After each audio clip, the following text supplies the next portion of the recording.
এই সরকার তেলের দাম বাইরে দিতেছে না, সবচেয়ে উত্তম কাজ করতেছে। সরকারের তরফ থেকেও বলা হচ্ছে যে সব কিছুই ঠিকঠাক আছে, কিন্তু ঠিকঠাক থাকলে তো এরকম সিরিয়াল হওয়ার কথা না। কারণ আগে যে যখন খোলা ছিল তখন যে কোনো মুহূর্তে ঢুকাই দিতে পারতো, 2টা গাড়ি 3টা গাড়ি 5টা গাড়ি পিছিয়ে পড়তো, ওরকমভাবে আর কোনো কিছু হয় না এখন। এখন দেখা যায় 1 ঘন্টা 2 ঘন্টা 3 ঘন্টা সিরিয়াল দিয়ে গ্যাস নিতে হয় এবং তেল নিতে হয়, ওই সময় তো তেল পাওয়া যায় না আবার অনেক সময়। এই যে আরো যে আমলাগুলো আছে এরা তেলের দাম বাড়ানোর জন্য চেষ্টা করে, কিন্তু এই সরকার তেলের দাম বাইরে দিতেছে না, সবচেয়ে উত্তম কাজ করতেছে।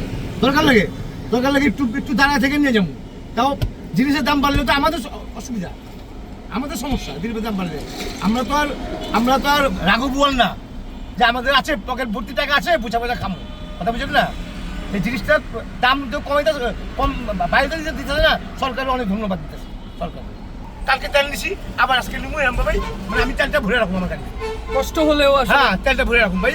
আমি লিগেল থাকতে চাই ভাই, আর লিগেলের কোনো ধারে কাছে নাই ভাই। যারা ইল্লিগালি করছে তাদের উদ্দেশ্যে কি বলবেন?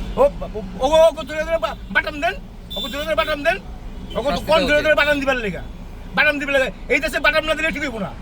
সোশ্যাল মিডিয়াতে হচ্ছে দেখি যে হচ্ছে পর্যাপ্ত পরিমাণ তেল আসতেছে বন্দরে এবং ওইখান থেকে খালাসও করতেছে, কিন্তু এইখানে এই প্রবলেমগুলো হইতেছে কেন সেটা আমরা বুঝতে পারতেছি না। তেল থাকা সত্ত্বেও হচ্ছে এরকম সিরিয়াল, যেরকম মোটরসাইকেলের ওরকম গাড়ি, এটা কোথায় কী সমস্যা হইতেছে আর বুঝতে পারতেছি।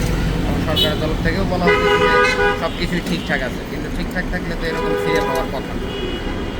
এই হইতেছে সমস্যা।